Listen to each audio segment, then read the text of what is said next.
Hold on, stop. Welcome back to the Shit Show 2.0. Okay, Boomer. Damn millennials. Wow. Did not know that. Even flirters who are obviously mentally ill.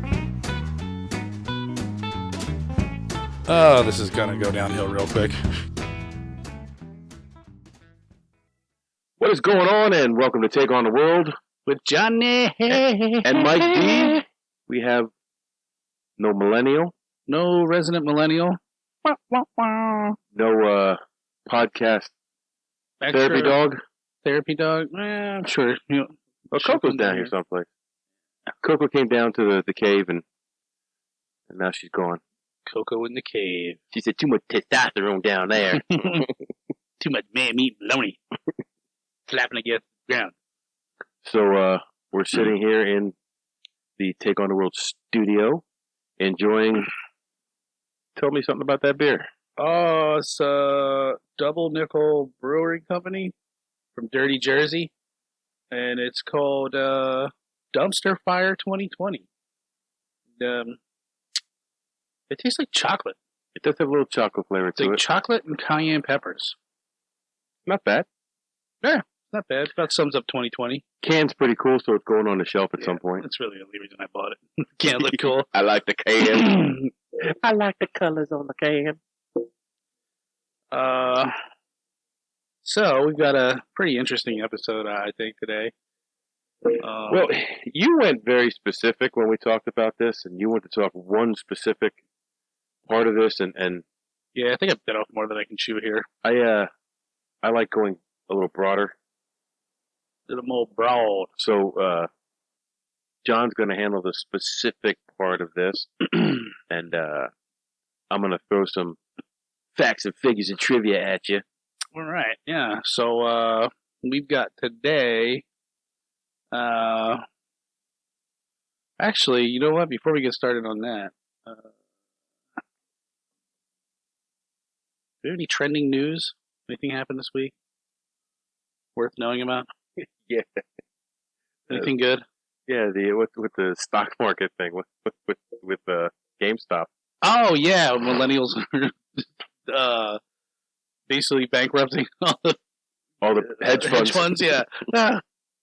I heard a thing, and it was on Preston and Steve, the Philly station. Somehow we get all the way the fuck out here, and they were talking. They had this guy call in, and he was talking about how he was buying all these stocks and trading, and he's like, "Yeah, I made like $20,000 in one day." And the guys are like, "I don't understand how it works." Like the radio host, yeah. Like it's just he's like, "I know it's boring." He's like, "But just he's like, go in that Robinhood app and that's what I did." And the guys are like, "Yeah, we'll just." It's so boring and tedious, and they didn't understand like how to make money off of it. But because the hedge funds got beat up, the government wants to do investigations. yeah, well, just bail them out. We'll all be good. Yeah, just send them a check. Yeah. So, yeah. Oh, that's what I wanted to say. He said that he's like, "I don't give a shit who I hurt." He's like, "I just want to make money. I don't give a crap about anybody." So fair enough. I mean, I bet you that's how they feel. They don't give a shit. Then they started playing shit from Trading Places, and you remember that movie? Oh yeah, I love that movie. That's a great movie. Although Jamie Lee bet Curtis, you $1. Jamie Lee Curtis does show her titties in that one. Yes, she does. And they were nice. I think they almost get. They're all but shown in True Lies too. Yeah, when she did that. Yeah, the striptease. The striptease. You think Arnie had a boner during that filming scene? I don't know. Well, if I didn't take so much testosterone, I did have a hard on. I actually just saw, Gabriel Iglesias. Yeah. Fluffy. He was doing a thing on the first time he met Arnold Schwarzenegger. Oh, God. And he said he was so excited to meet him. And apparently Arnold's got a handler that when he's in groups like that, because they said he's the best person at meeting people. Okay. They'll like shake their hand. How are you? How you doing? Oh my God! How was your grip? Blah blah blah blah blah. And then the guy will squeeze the back of his arm, to let him know it's time to move on to the next person. Oh, Jesus Christ. Otherwise, he'd stand there and talk to him all day. So then he would just say, "Excuse me," and he'd go do the next one. Blah blah blah. Blah. I don't do a good Arnold Schwarzenegger. Yeah. But he got the Fluffy. He did the whole thing. He goes, "Oh, you're that guy, the guy that tells that joke. I really like you, and I have to get your contact information." And the guy squeezes his arm, and Fluffy's like, "No!" But wait a minute. He said he's like the roller coaster of meeting people. You want to get in line and meet him all over again? Yeah, yeah. Did you ever see that video of him? He was, I guess he was in some gym and he was promoting something, and somebody came up and did like a Gabriel Iglesias one? no. I don't think he's ever seen the inside of a gym. No, a gymnasium, like a basketball gym. I don't even think he's seen the inside of it. No, it was Arnie, and he's like congratulating like some like special ed kids or something where they were at, and some dude comes out of nowhere, just runs at him, and just dive bombs him and drop kicks him, and he like it knocks him back a little bit, and he doesn't fall over. He holds his composure, but his bodyguard just pounce on the dude and beat the piss out of him. But he was just shrugging it off like, I'm 87 years old, I don't give a shit. Try as you might, you never take me out. Oh, it's good. No, I like Arnie. I am the Germinator. Oh. He's not a tumor. It's not a tumor. That was a good movie. So, without further ado, we're going to go back a little bit in history, and we're going to talk about some snipers, specifically one I had in mind during the American Civil War. Most people would just say Civil War, but if you're from the U.S., you would just say Civil War, but like, which one? That's like if you go to Brazil, do they have Brazil nuts or do they just have nuts? Right. Or when you wish a Brit a happy 4th of July. Yay, bud. I actually, it's funny, I just watched The Great Escape. One of the best movies of all time. That's a good movie. Stephen Queen's in it. I love it. And I forgot about this. They were making moonshine to celebrate the 4th of July. But in the camp, there's only 3 Americans. All the rest were British pilots. So they all had a kick out of it. It was one time. I never knew that. That movie was based on a true story. Yes, it was. But anyway, back to... Yeah, okay, so this is about a guy named Jack Hinson. So, what? Did they say what year that was? I have it. And maybe, you know what? I went a very different direction than you, of course. And that's what makes it interesting, because we don't just research the same exact thing. And right. I really don't research anything. I just go from memory, which is shoddy at best. I watched a few YouTube videos. I love that one where he did nothing but talk about everything other than the topic he said. The guy's either doing a podcast or a radio show. I don't have it down here. Wait, what's that right there? Hold on. What? This is all stuff that is... You went way off topic here. No, not off topic. You went way down the rabbit hole. Oh, well, that's what happens to me. See, that's what I said. I think I bought a bit off more than I could chew, because you were like, is there enough to cover a whole episode with this guy? I'm like, yeah. We just talk about fart and piss jokes for like another 45 minutes on top of it. Well, no, there was some stuff that I found out that you said you didn't know, and yeah, and now all this stuff that I researched. I don't have the year. All the it was probably about, what was the American Civil War? It was 1777. No, it was 1862, 50, 59 and a half to 2024. Let me get his wiki up here. So, anyways, we'll come back to that. But 1861 was when he was started. I guess that's his page. This is when they voted for secession from the Union. Okay. So, all right. So in that era. Okay. So 1850s. 18. We'll go with 1850s, 60s. No. It would have to be 1861 or 1862. His house was burnt down in 1862. Yeah. See, this is what I was talking about. Like, they're not very specific on his timeline.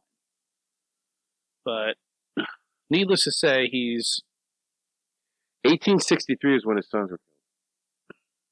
What was his house burned down? That's 1862. That doesn't make sense.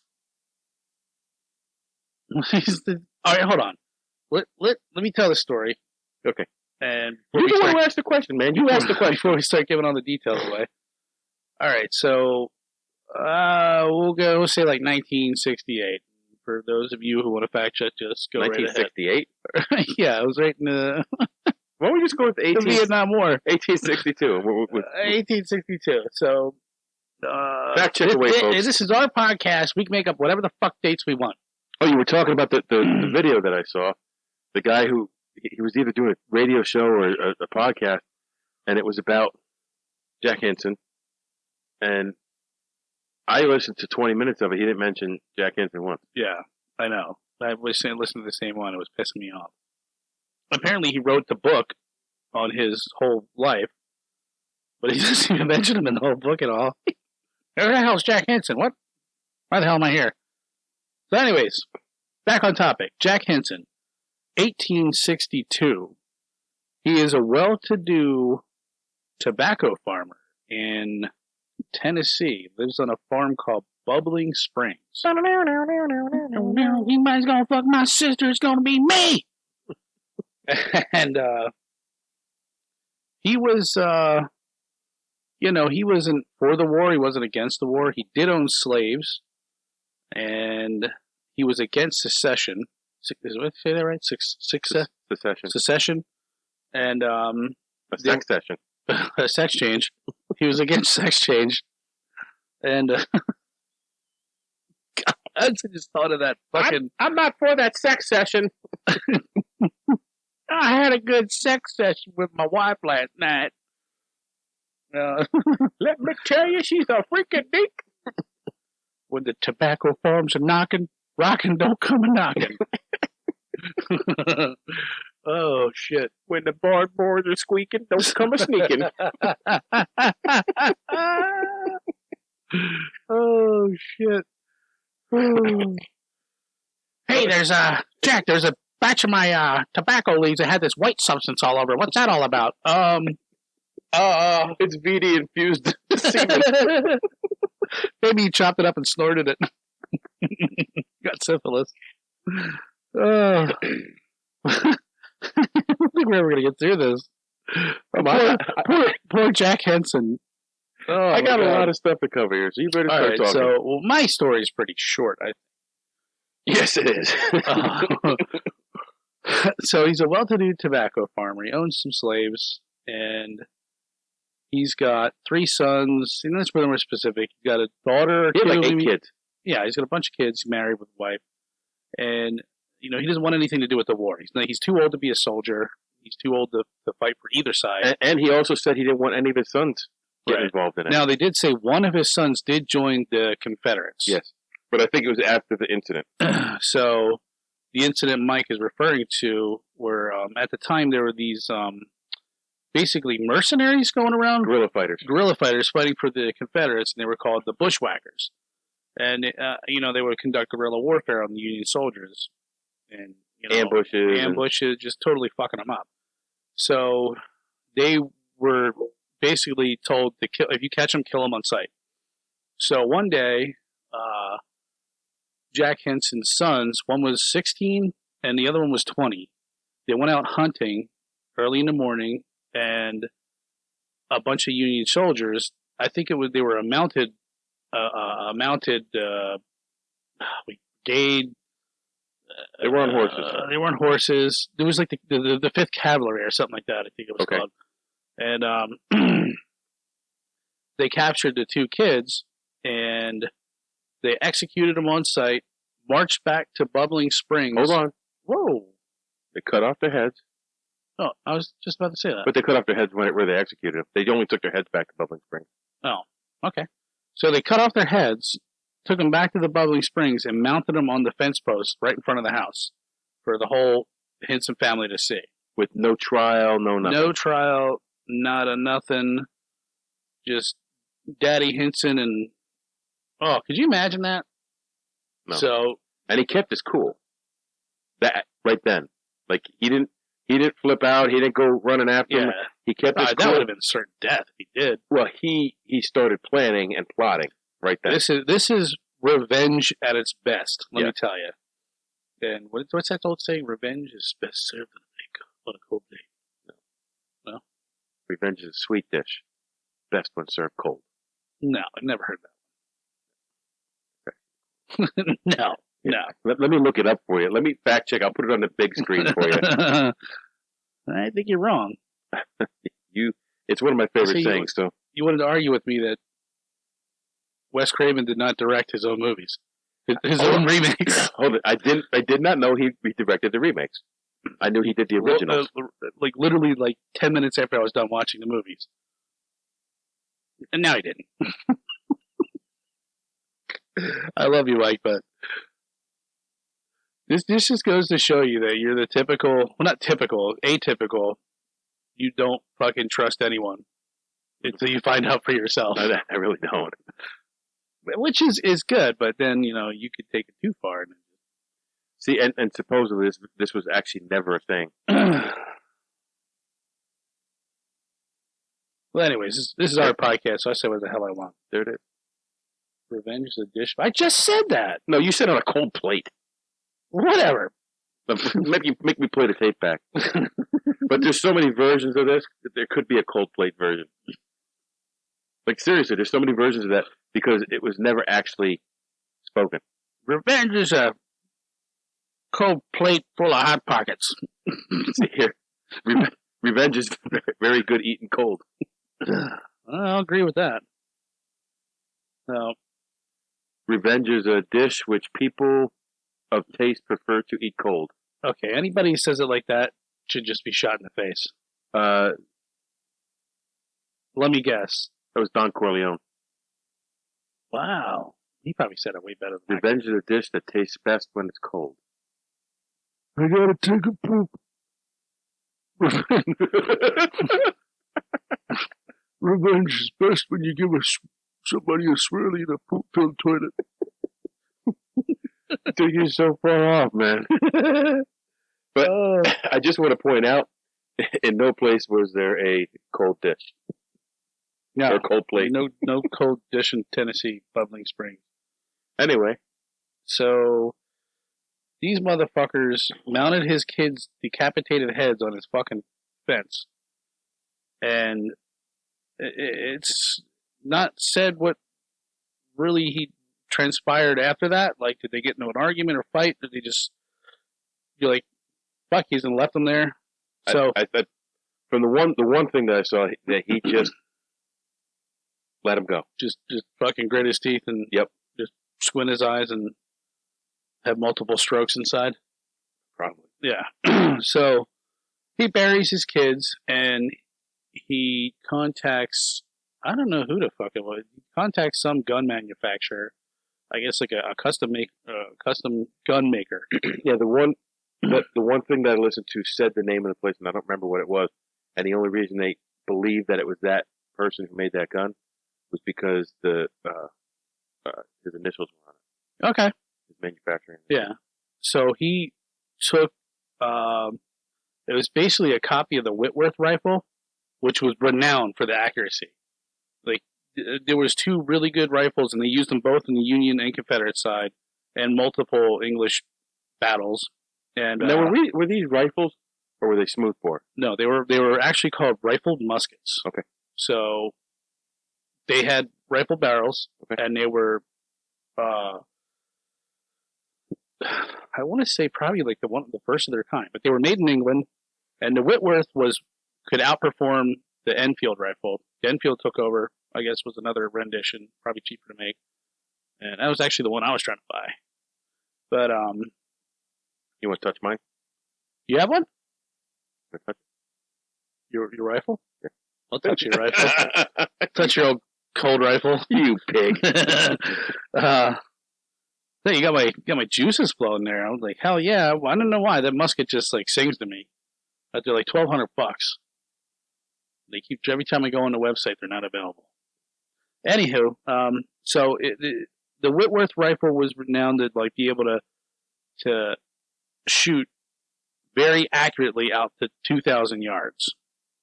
I don't know how far 2,000 yards is, but that sounds very fucking far. It's like what, 2-3 football fields, something like that. 2,000, actually, Half a mile. 2-3 football fields, you say? Yeah.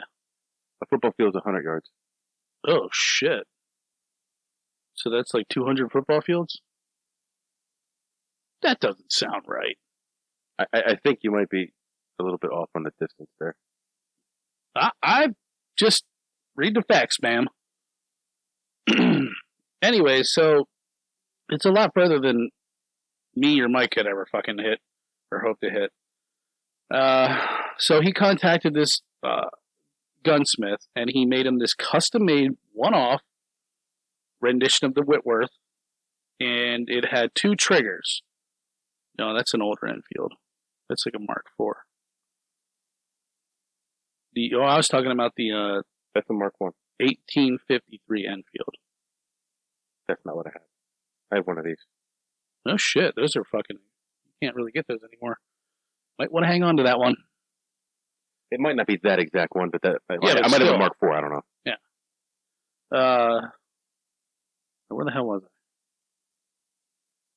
Back that gravy train right back up. Here we go. So then the Enfield rifle was only accurate out to 1,400 yards. Really? Yes. That doesn't seem right.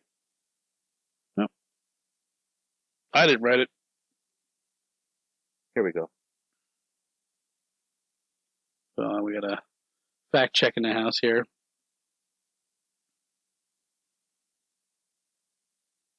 $1,250 yards.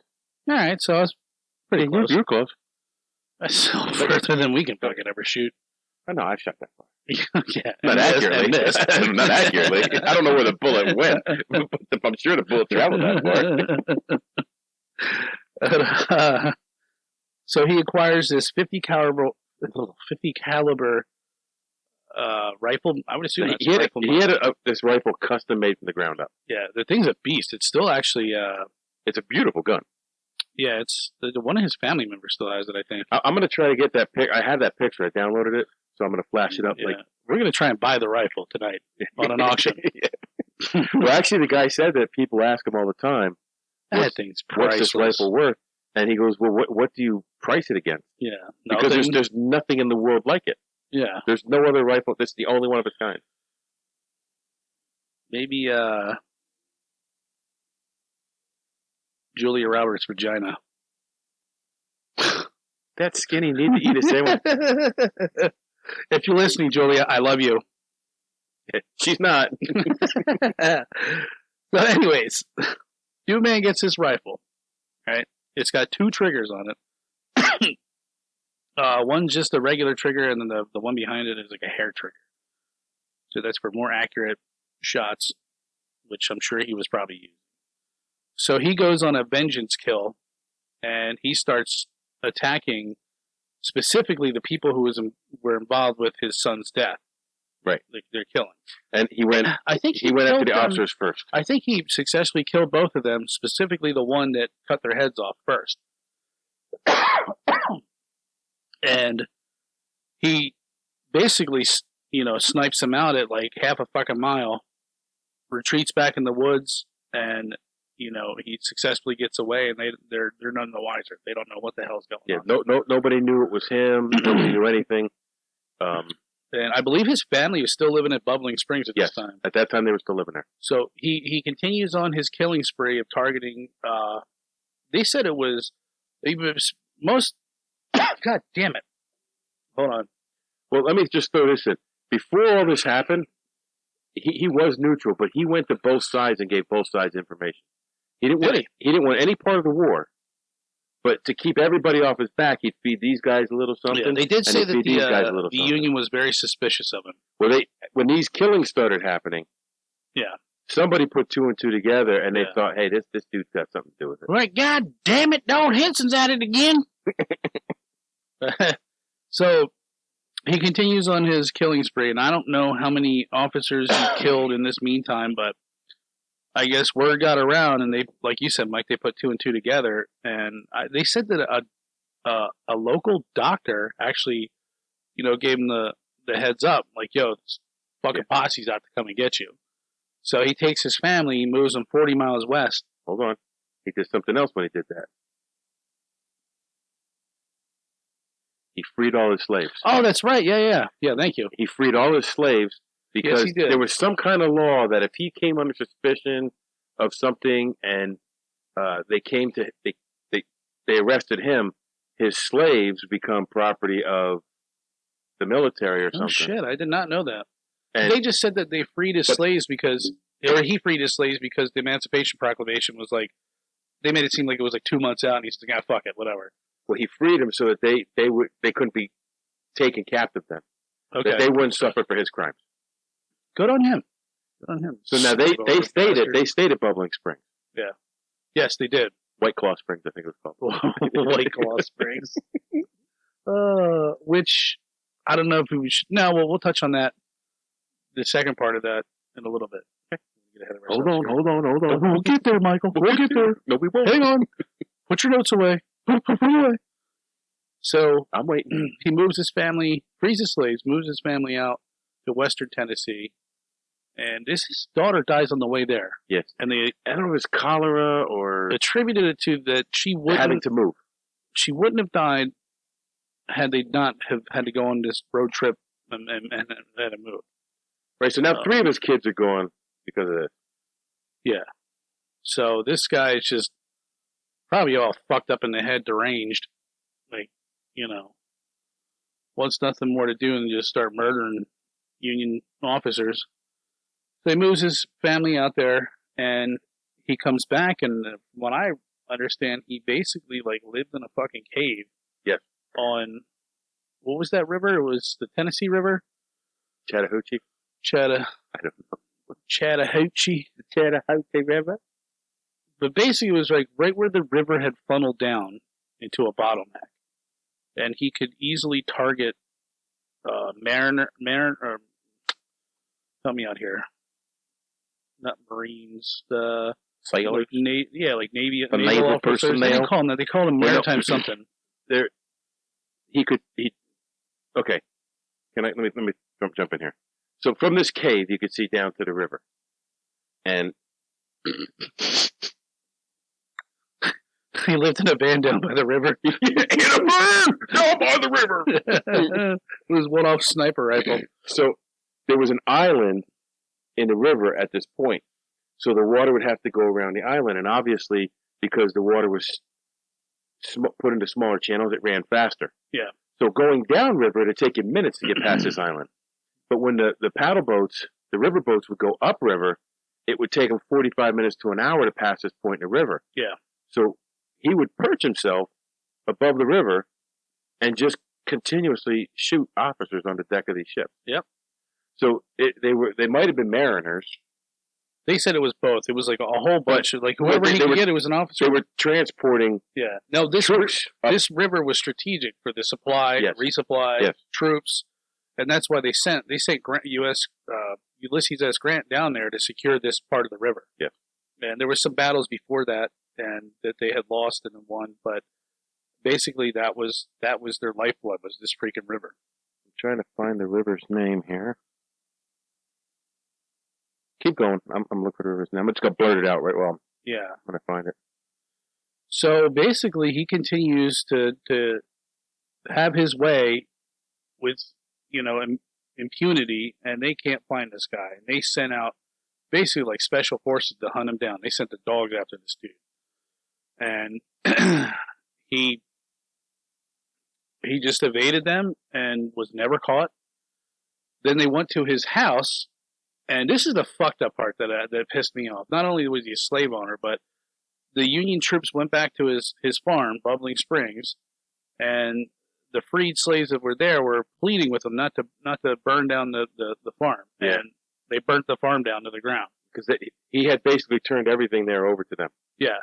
So they had nothing to do with it, recently freed, and they burned their fucking shit down. All this stuff that they had worked for. And okay, so this river name is very hard to pronounce. It's the Tennessee River. Damn it! I was close. I was close with Chattahoochee. I think I did say Tennessee though. I just want to say Chattahoochee. I took a guess. Because there's hoochies in it. The Hoochie. It's actually a song. Name that song with the Chattahoochee River. I used to have a sticker on I took it to Saipan with us. It was on my cup. It was a guy who was it was Alan Jackson. Okay, what was the name of the song? It was, I think it's called the Chattahoochee. Why do you make me keep looking stuff up? I don't know. You're distracting me.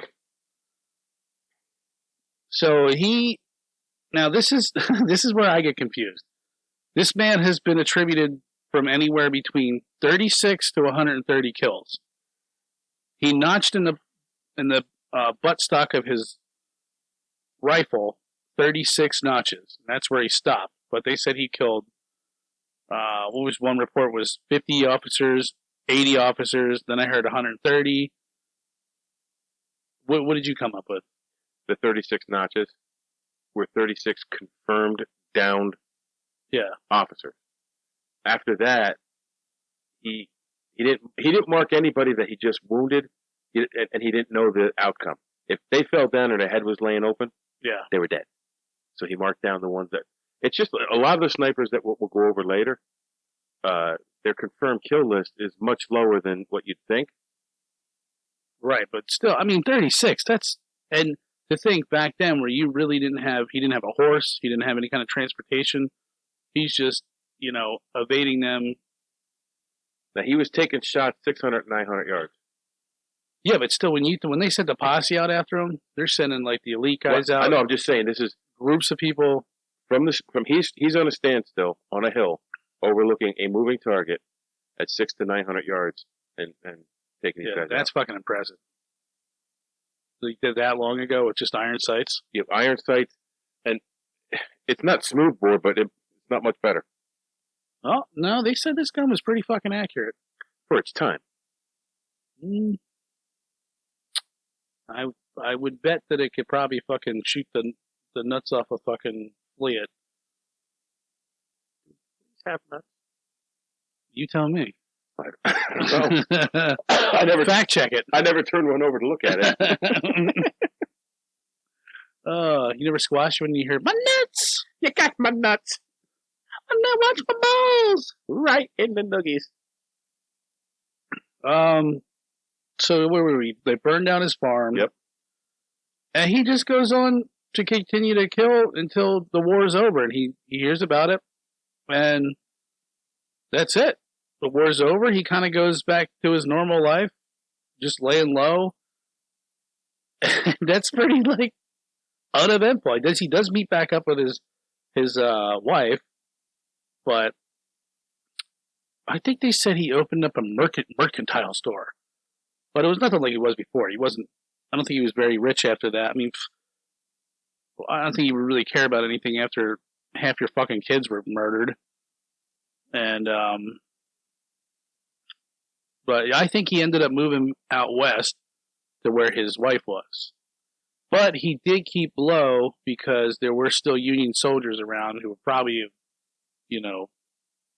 killed him had they caught him. Yeah. Because he was a pretty prolific sniper. He killed, confirmed 36 officers. And by that time, they knew who he was. Yeah, and he disrupted their chain of supply big time. And he was a very wanted man. And just the fact that he was never caught, and he was, they said he was 60 years old? I can't even get out of bed half the time in the morning, and I'm like 37. This guy's double my age, and he's out in the freaking wilderness and up in caves and sleeping next to cougars and shit and biting the penises off of rattlesnakes. And yeah, that's pretty much it. And he just fades off, and then they ended up giving his rifle to some general, and then it worked its way down into one of his family members. You can still see it to this day. They do like there's a couple YouTube videos that it's like perched up on a thing where you could see. I don't think you can go up and touch it, but Yeah, I would like to see some closer pictures of it. yeah, Even the camera people were kind of kept away from the gun. yeah, that's a little But weird. and if you have a chance to go on YouTube and look them up, one of the talks that was held at the Historical Society, I found it pretty interesting. Yeah. It was. But now, we had this conversation about this, and I said, I have questions. Of course you do. Because that's what I do. But yeah, it's not a long story, Jack Hinson, but it is.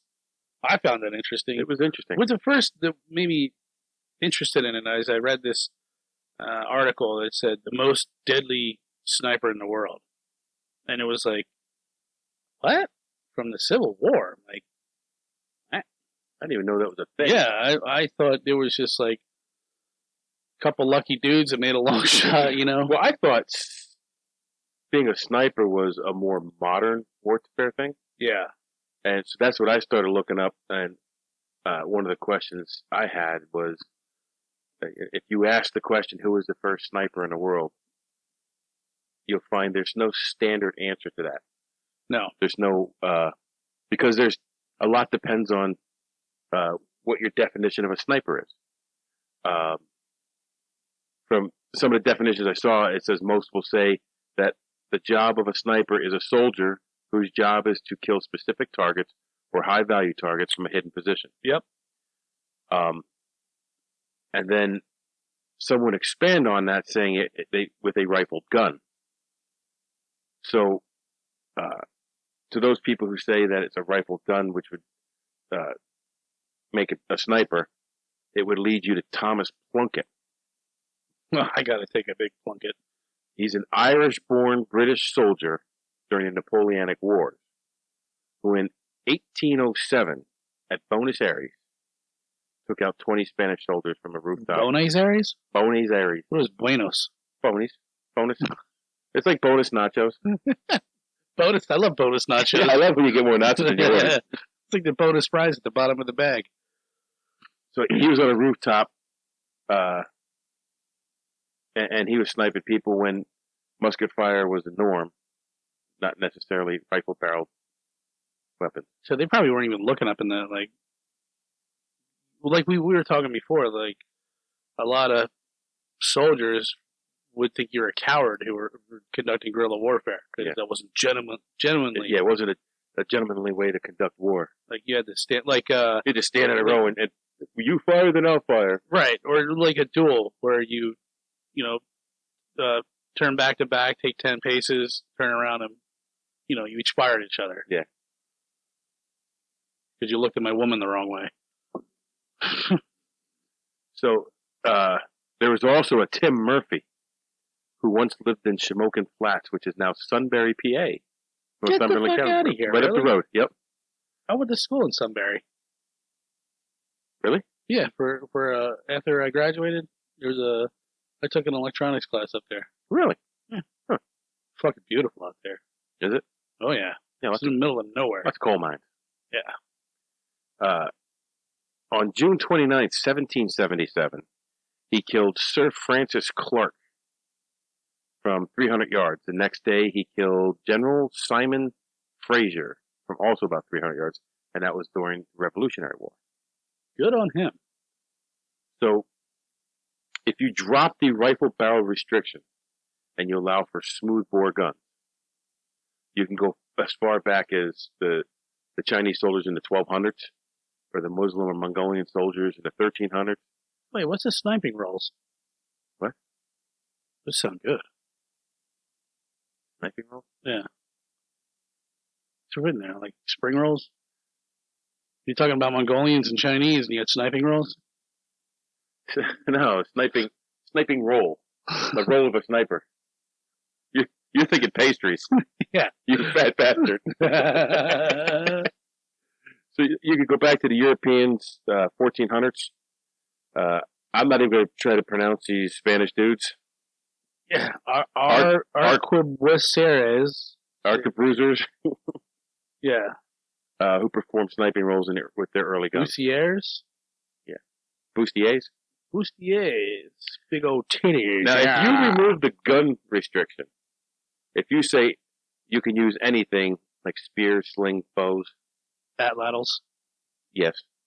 Whatever that is. Wayne, I bought you a gun rack. A gun rack? I don't even own a gun, let alone many guns. Oh. It would necessitate a rack. Is that Wayne's World? Yeah. So, some would say you go back to the Revolutionary War, where the term came from. It was a young boy who would hide. A young lad would hide and find officers to shoot as they came by. The British called him sharpshooter as a compliment, but eventually in history he was recognized as the world's first sniper. Don't know if that's the case, but the argument could be made that David, who faced Goliath, was the first sniper, as his single precision shot to the head killed the threat and avoided a much larger conflict. I think you might be taking that one a little too far. I'm just saying. But we were talking, like I would consider an archer who was a precision long distance archer. Listen, I don't want to toot my own horn or nothing here, but fuck it, I'm gonna do it anyways. With my bow, I was able to hit. No, I'm not saying 60 yards is a far shot with a bow, but I was hitting swinging milk jugs at 60 yards, like consistently. I don't know if I was on fire that day or what, but damn, it felt fucking good. Have you ever Robin Hooded an arrow? I have not. No, I happen to know a young lad who lives in his house. That is my son. That is impressive. And he has the arrows upstairs. He shot one arrow. The other arrow skimmed down the side of that one and was right next to it. And the third arrow went from knock to tip through the other arrows. The closest I've come was just skimming another arrow. But I've never... All 3 arrows were brand new crossbow arrows were ruined. Yeah. I was so impressed with it, though. I was so impressed with it. Yeah, that's... I can imagine that happens often. So then I went on to ask myself, weapon-wise, what do they use for sniper rifles? And then I wanted to know, what was the first United States military sniper rifle? When I say that, I mean the rifle that was built to be a sniper rifle from the ground up. So I was looking, and it seemed like every sniper rifle that I found out there was a rifle that was repurposed from another purpose. So you had a hunting rifle, or they had a hunting rifle, and they augmented it somehow to make it more accurate, better optics. Or took a Garand and put a scope on it. Yeah. And but we made the tolerances tighter. I did find that there was a rifle that they consider a sniper firing system that was built from the ground up specifically to be used as a sniper rifle, and that was the M110. Now, that shocked me. I thought that there would be custom-making sniper rifles, like maybe World War II. Well, they might have been individuals. I'm talking about like a military standard rifle. Yeah, I know. No, that's what I'm saying. I think that I thought that would have happened earlier. Yeah, I thought it would have too, because this is like Afghanistan era.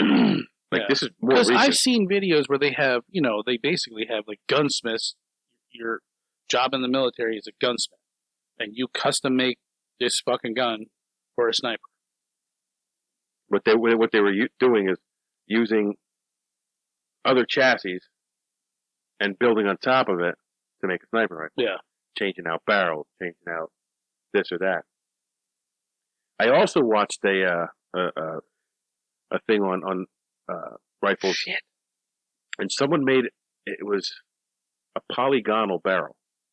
It's the Whitworth Rifle. polygonal inside and out. That's the Whitworth rifle. Okay. That's the one that Jack Hinson's gun was modeled after. So the ammunition matched the barrel shape on the inside. I thought the first polygonal rifling was in a Glock.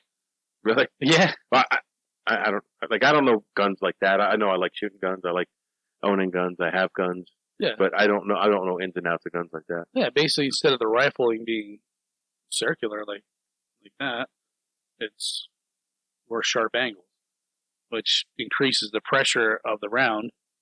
Some say it makes it more accurate. Some say it's more stress on the barrel, less stress. The arguments are, tons of arguments about it. But yeah, that's the Whitworth rifle. It was but that's what they said made it so accurate. I have a where was the last one you left off with? The M110. So, okay. I thought you were naming the first U.S. sniper. No, sniper rifle. Not the first U.S. sniper. I haven't gotten down to them yet. I'm like, I wanted to know what the longest kill shot was ever made. When did you come up with that one? Let me see if I can find it. Was that freaking Canadian guy? Yes, the First Nation Canadian. Oh, no shit. Yeah. Wow. Failed to mention that.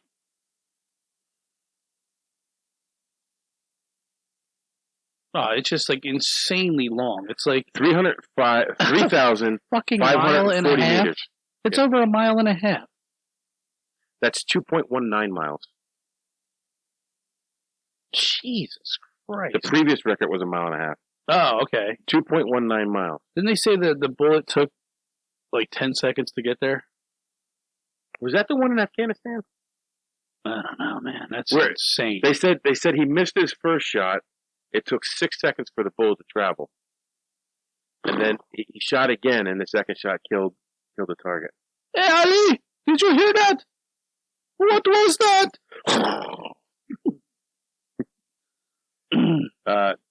Now, the longest shot ever made on record, not a military shot, not a kill shot, the longest shot on record was this Paul Phillips, and he had a competition shooting team. Although there's no competition that would cover the shot that he made. It was a 4-mile shot. Jesus Christ. 4 miles. Now, when you're shooting that far, for everybody who has any amount of intelligence, knows the Earth is round. And you have the Coriolis effect, which would be the Earth's rotation effect on moving objects. Mm-hmm. So you have to take that into account along with everything else. Yeah, it's fucking crazy. Imagine the weather changes, the temperature changes over 4 miles that you have. The wind shifts. The wind shifts. What do you think's the longest cum shot ever? It's got to be Peter North. My vote's on Peter North. He could probably shoot it like 6 foot. I don't think he's still active, though, is he? I don't know. Fact check me, Michael. I'm not fact checking that. What's the longest cum shot ever? And is he a sniper? He's a sniper. I've seen him shoot a couple girls in the eyes. They were using a .416 Barnett rifle. Barrett. There's no N in there. I can't. It looks like an N from here. Barrett. These glasses. But you know what? I found a mistake. I think it was Wikipedia. Shocker.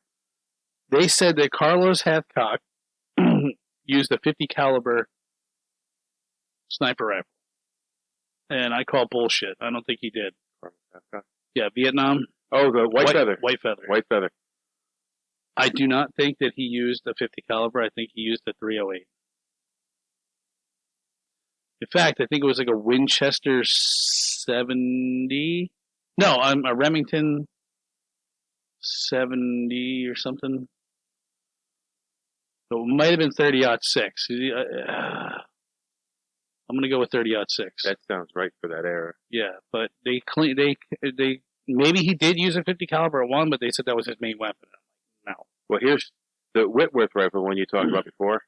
They say that was the world's first sniper rifle, designed in 1854. Yeah. And they didn't make too many of them because they were very expensive. Yeah, you can still get them today. They're like $1,500. But they were very expensive for their time then. Yeah. Huh. They're $1,500 now. They're probably like 50 cents back then. So we talked about like the history of the word sniper. The You word ever take a sniper shit? Fucking, you take a good rock and shit, and you look down in the bowl, and nothing's in there. What do they call it? A ninja shit. ninja. Or how about when you fucking shit and you wipe your ass and there's nothing on the toilet paper? Like, yes, score! I'll put that one back. Back on the roll. So the word sniper was first used in English language to describe sharpshooting by British soldiers occupying India in the 18th century. It was adapted from the act of hunting snipes. What the fuck is a snipe? It is a species of game bird with an erratic flight pattern. I think I know somebody like that. Probably like a dove. A retarded pigeon. You got a bunch of those at work. So, like I said, the term sharpshooter is a translation from the German term Strafschütze. Scharfstrutzel. Sharpshooter. It was adapted around the same time. I don't see the commonality there. So this is just a cool sniper story here.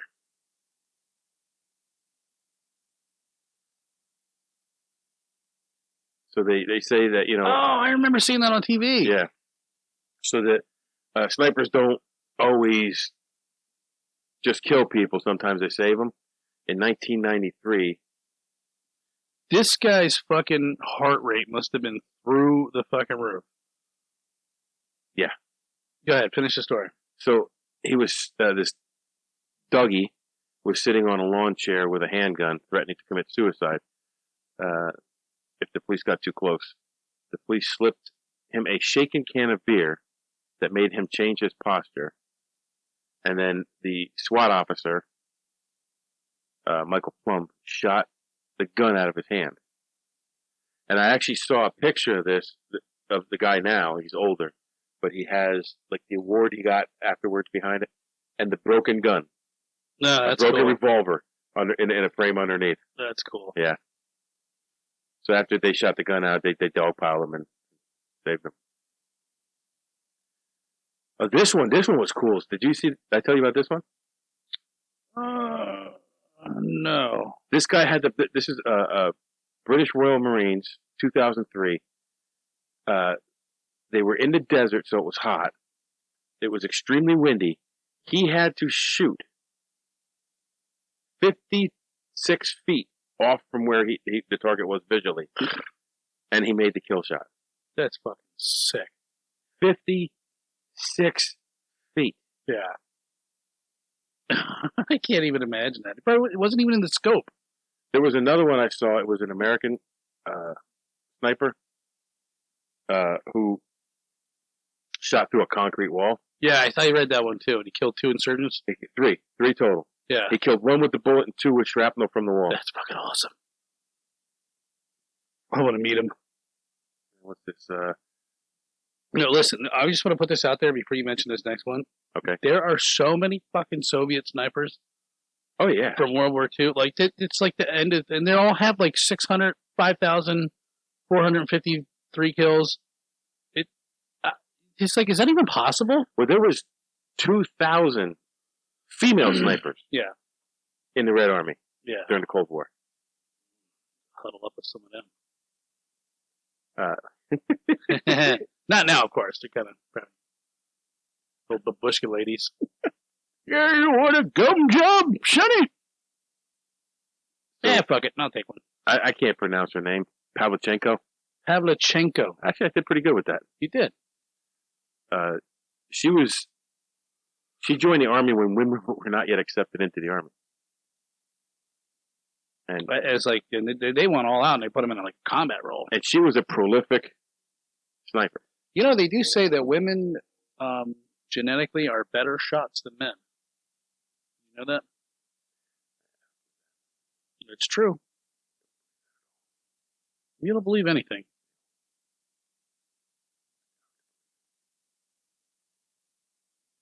I guess they don't have a big dick to swing around and prove nothing. Here's your boy. Why don't you spit this one out? Simho, I'm going to hack his name up. Hey ha. Yeah, that's what I heard it, but then I was watching an actual Finnish guy, and I could not replicate it, but it sounded like he said, Helka. So Simo Helka is a Finnish sniper. He holds the record for most confirmed kills of any person. He reportedly killed 505 confirmed kills and 542 men with, I guess, a machine gun over the course of just 100 days. 100 days! Yeah. What does that come out to a day? Like 30 something? A lot. Not take your word for it. 2, carry the 1, a lot. So, more than 5 a day. Yeah. Only roughly half of these were sniper kills. The rest were by submachine gun. During the 1939 to 1940 Winter War between Finland and the Soviet Union, that's more than 5 a day. Now, he did this without a scope. Right. He refused the scope, actually. Yes. He's like, yeah, fuck y'all, you ain't no shit, bitch. This is the guy you were telling me about that would mound himself under snow. And yeah, before he'd take a shot, he'd grab a handful of snow and eat it so you couldn't see his breath. Yeah, that's like some that's dedication, next man. level thinking right there. All this yellow snow, I fucked up. That's right. Heiha used several techniques to remain hidden, such as keeping snow in his mouth to hide his cold breath. He's like, we get the snow in the mouth, but why do you put it in your ass? Never mind. I might fart. It's a steamer.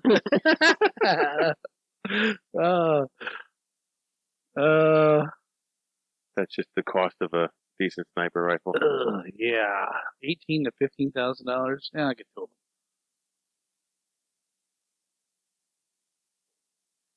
I'd like to hear you pronounce this name. It's your turn to read, so you're going to read it. It's Francis. The sniper with the most kills in the First World War was Francis Pegahamagabao. He's a First Nations Canadian First Nation. Canadians First Nations Reserve in Ontario.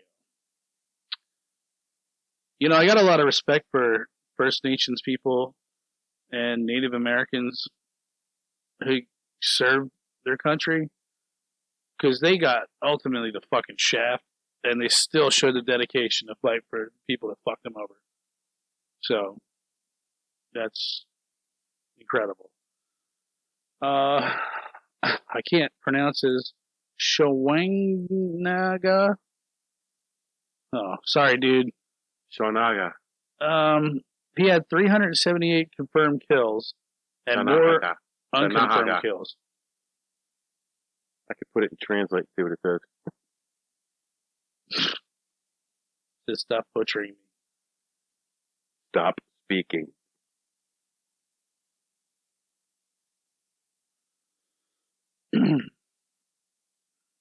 I just can't imagine. Like,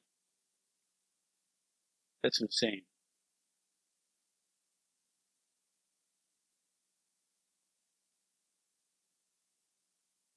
I don't want to unplug nothing. It's not playing through. Oh, well. Give it phonetic? No. A phonetic.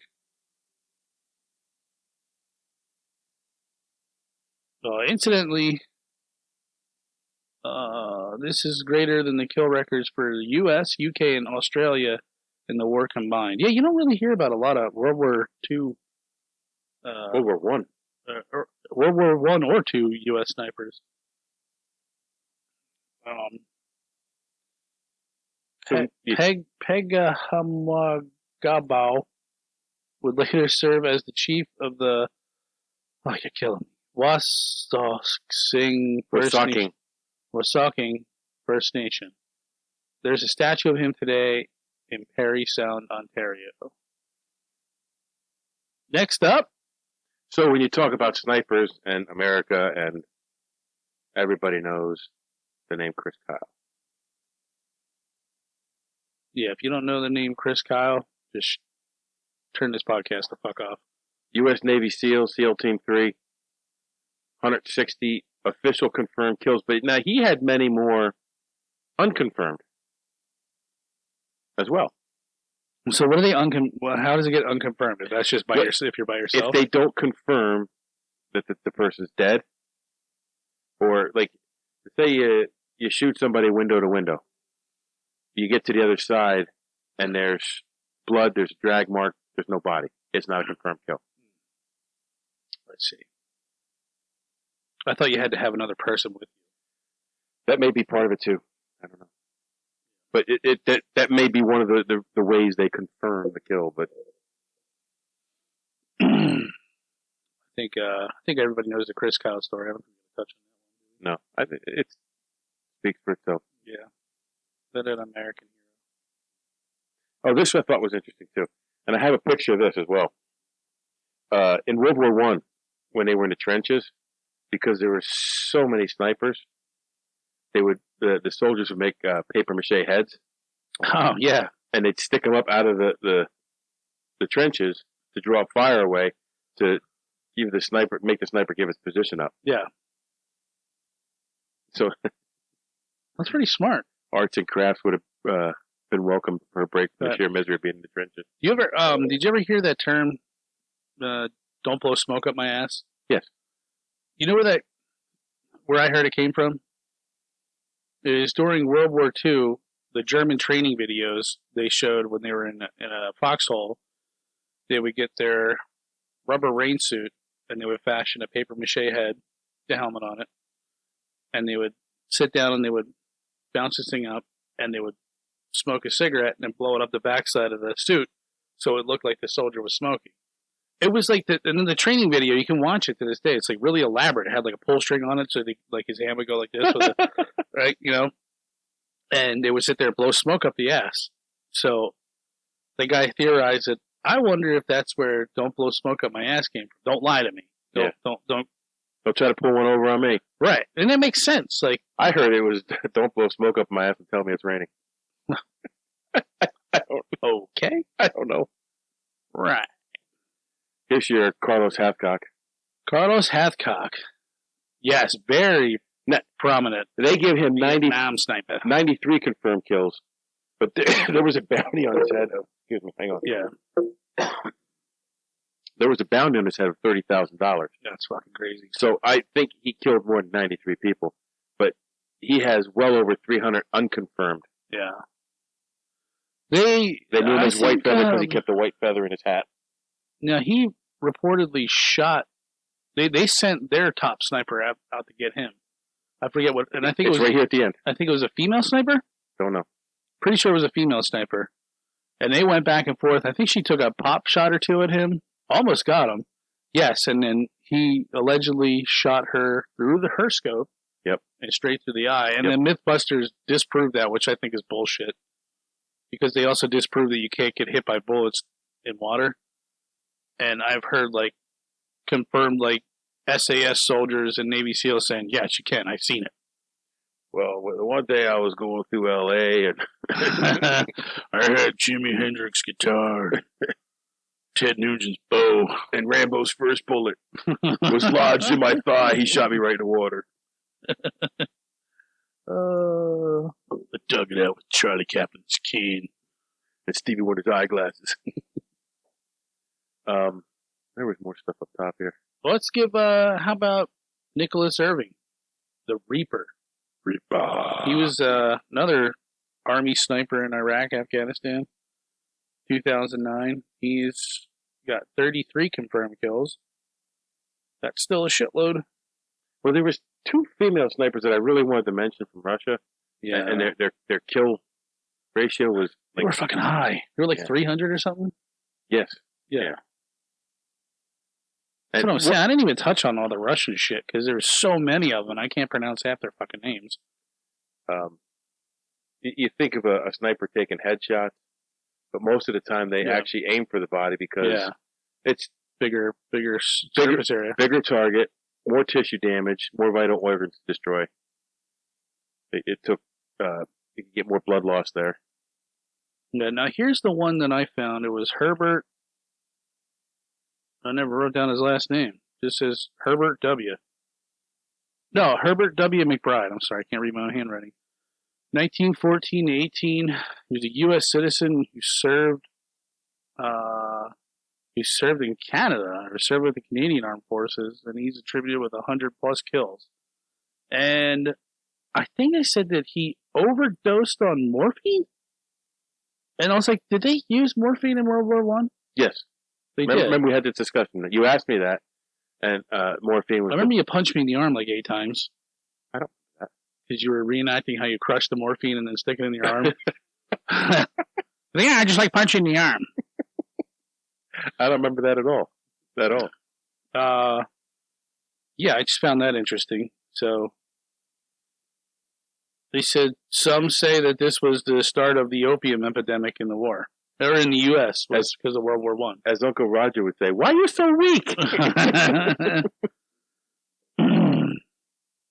Yeah, that's fucked up if you think of that's what started. I mean, it makes sense. How many fucking people come back from war all banged up and just get addicted to drugs or alcohol? Yeah. The stress, the it's no joke. Yeah. So yeah, let's see. I got one in here. Chuck Mulhenny, Marine Corps. He says that most confirmed kills by the Marines, by a Marine. Well, he's got 103, which I get. Is that confirmed? Because if that is, then it's more than Carlos Hathcock, because it says he's only got 93 confirmed kills.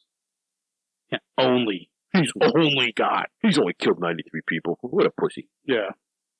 Oh, that's what I wanted to mention. That story about Carlos Hathcock.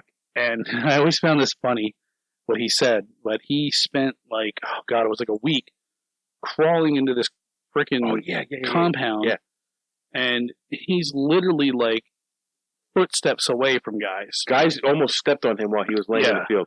Camouflage. And I can't imagine his heart rate. He's got to have balls of steel, man.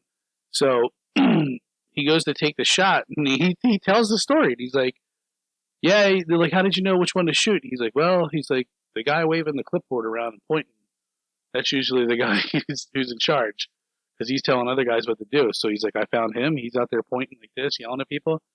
Boom! Shot him right in the chest and took him down. And he said that the whole compound went crazy. They got all the dogs, and he just was still there. And he, I guess, ran. I think he said he got up and he ran towards he just got out of there quick as shit. But they never found him. And I think he was a top Vietnamese commander or something like that. And yeah, he was a general, I think. Maybe. I think it was a general. If I'm thinking this, there was a couple generals got shot. But that's funny as shit. It's like, so if you ever find yourself in an apocalyptic situation, don't hold a clipboard. Yeah. And don't start pointing at everything, because everybody knows you're in charge. Put your hands in your pocket, look down. Yep, you're just a peon. But there's so much that goes into sharpshooting and sniping. When I was talking to our boss at work about the M110, yeah, and I was telling him a story about the 56 feet off target. He's like, my rifle, you can't even click it that far. That's crazy. Like, it would bottom out. Yeah.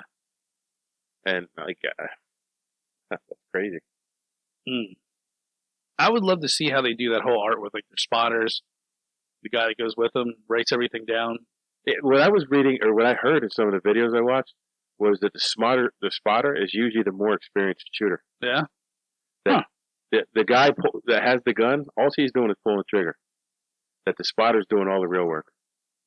I don't know. I don't know how they do it. I don't want to disparage any snipers out there saying you're not the best thing since sliced bread, because I think you are. You only 130 confirmed kills. Yeah, you only got 160 confirmed kills. Get to my sleep. So, yeah, I mean, we probably didn't give credit to half the snipers out there, so if we missed you, we're sorry. But like I said, man, I didn't know how big this topic was going to be until I started looking into it. And Well, I found the Hinson story. yeah, that's just I found that interesting. I just for the time period for me because I really enjoyed the Civil. I really enjoyed the Civil War. We had fun. I really enjoyed stories about the Civil War and reading about it, and it just for me it just I don't know I like it, and I've never really read anything about snipers in the Civil War, so I thought that was kind of cool. And he wasn't even a soldier. Like I said, he was too old to fight for either side, but, they murdered his fucking 2 kids, and he went on a revenge killing, so. I mean, I think anybody would fucking do that. I would. I probably wouldn't have lasted as long as he did. So if there's any obscure sniper stories out there that you want to share with us, send us an email at takeontheworld411@gmail.com. If you're listening to this, slap the thumbs up. Review us on iTunes. Send us a rifle. Send us a sniper rifle. We'll accept it. Yeah, we'll test it out. See how accurate it is for you. Coming up in the next time we tape, Love Bug might be with us again. All right. Lexi Lee should be back. She's traveling this weekend and couldn't be with us. She's out the boot on a houseboat. She was just texting me because she's at a German restaurant out in Pittsburgh. So she took pictures of her pretzel, her schnitzel, and her beer and sent it to me. Jealous. I know. But she knows I love, authentic German food. I love the schnitzel. I love authentic food. I love the schnitzel. The warm schnitzel in my mouth. Yeah. Yeah, it's good. Extra cheesy. Oh. A shout out to the 2020 Dumpster Fire beer. Yes, my stomach is on fire, thanks to you. You know what? It's as I got to the end, I think there's some of that pepper sitting down at the bottom. Yeah. You drink all yours? Yeah.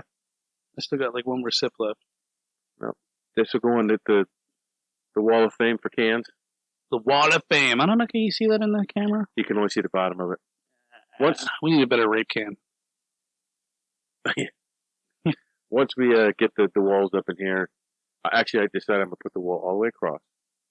I'm going to have this side be the studio, and that side will be I'll have a little workbench for my gun stuff.